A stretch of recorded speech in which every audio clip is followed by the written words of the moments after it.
Chapter 18 Chiamaka, Friday. In all my years of school, I've never gotten detention before. Now, somehow on my third. Sure, I've done things that could have resulted in one, but I've never been caught before anything. And now here I am, in the year it matters most, no longer head prefect and standing next to Richter's, being given our labor tools. Usually, I don't see him in detention, or outside of it for that matter.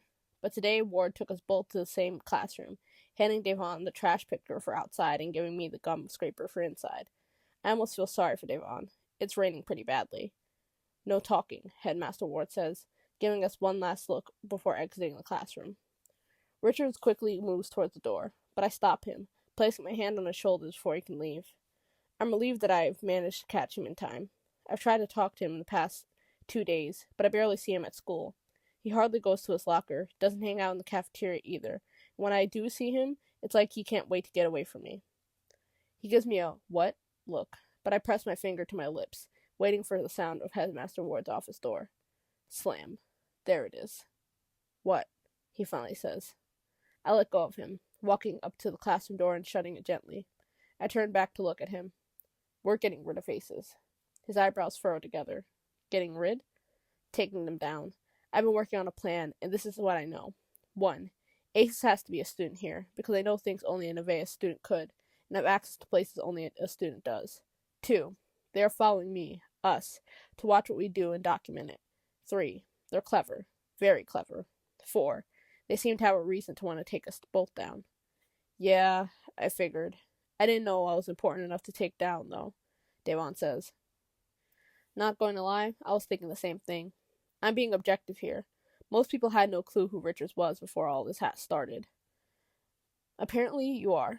I don't get it either. I catch him rolling his eyes at me, which is surprising. Most people don't have the confidence to be rude to me. Correction. Didn't have the confidence to be rude to me. Since Aces started revealing my secrets, the other students have been getting braver and braver. I've barely seen or heard from Ava and Ruby, which I have no doubt is because of Aces and my steadily growing social pariah status. The depressing fact about Aces is that they could literally be anyone. They could be people in my close circle, or people from the past, like Scotty, or anyone I used to get where I am now. In the rise to the top, I've probably pissed off most people at Nevaeh. I just can't quite figure out how Devon fits into all of this. So, the entire student body is your suspect, he says with a tired sigh. Don't be so negative. I've drawn up a list of people it could be, and I've spoken to a tech guy in my AP Math class who might be able to help us solve this. You want a high school tech guy to solve this. Why is he so negative? Obviously, not just any tech guy. Peter is a hacker. He is going to trace the messages and see who sent the texts, and he's already getting the CCTV to see who planted the USBs and recover the files on them. I heard he even turned down early admission to MIT last year because some top-secret federal guy hired him to hack into a Russian database. He's really good, and at the moment, he's our best chance at getting closer to finding out who's doing this to us. While I'm terrified about what might be on the USBs, I need to know what else Aces has on us, so I can work out how to stop it getting out. Devon stares at me for a while, his expression carrying no hope in it whatsoever. It's always nice to have a partner who has zero faith in your mission. Okay, he says, before walking past me and out of the classroom, the door slamming behind him. I'm a practical person, which is why the sciences are subjects I like most. I love that everything can be objectively proven. I love that there are formulas and methods that you can fall back on. I love the security. I wish Richards would trust me on this one. He's an arts boy. They see everything as questionable, subjective. I don't. I live in a world of facts and figures. And I won't roll over and let someone else take my crown. Not in a million years. I get home and can smell Mom's rice and efferiro cooking in the kitchen.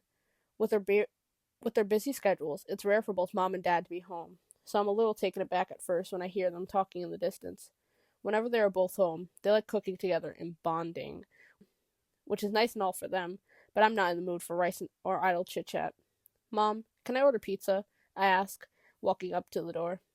Mom's standing, flipping the pages of some book she's reading, while Dad's stirring the pot of white rice. He has his reading glasses on, which fog up as he stirs, and he's let his beard grow out recently, which he hardly ever does. Food is cooking, Dad answers, taking his glasses off to wipe them against his apron, which means no.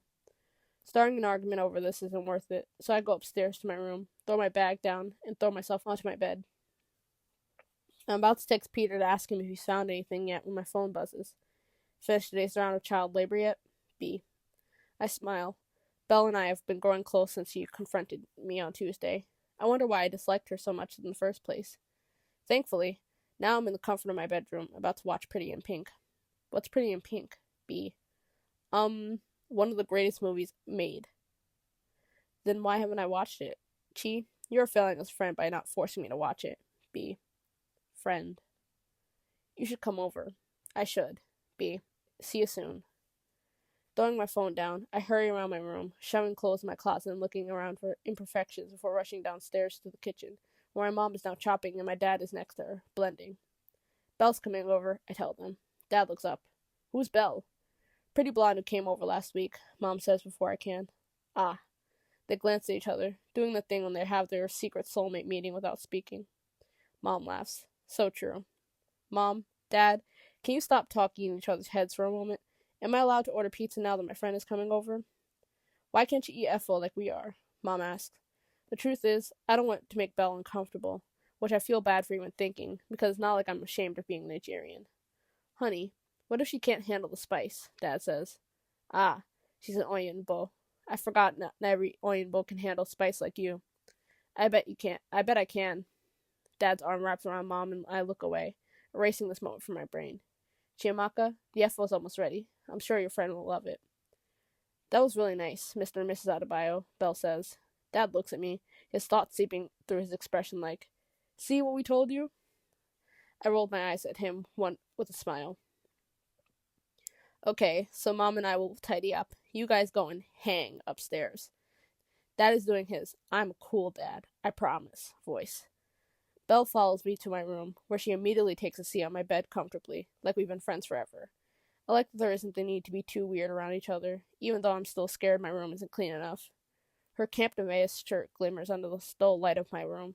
It's burgundy and the silver ring of the camp logo stands out to me most, reminding me of the way Jamie's used to when he wore it, and her ripped jeans are fraying in an awkward way that distracts me from why she's here in the first place.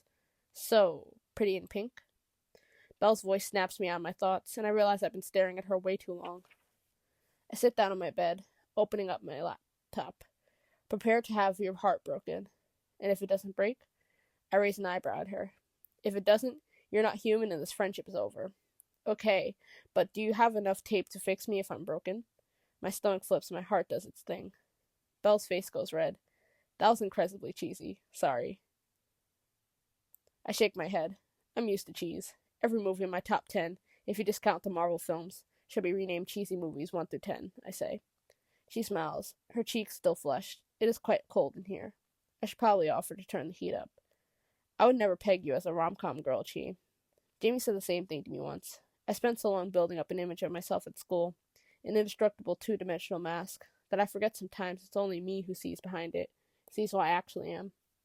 I love chemistry, biology, and physics so much I could marry the subjects and have this huge polygamous family, and I love all those criminal science investigation shows and films about mutants. But it doesn't mean I can also like sappy things like The Notebook and When Harry Met Sally. I like happy endings, I tell her. Her smile turns to a grin. Me too, she says.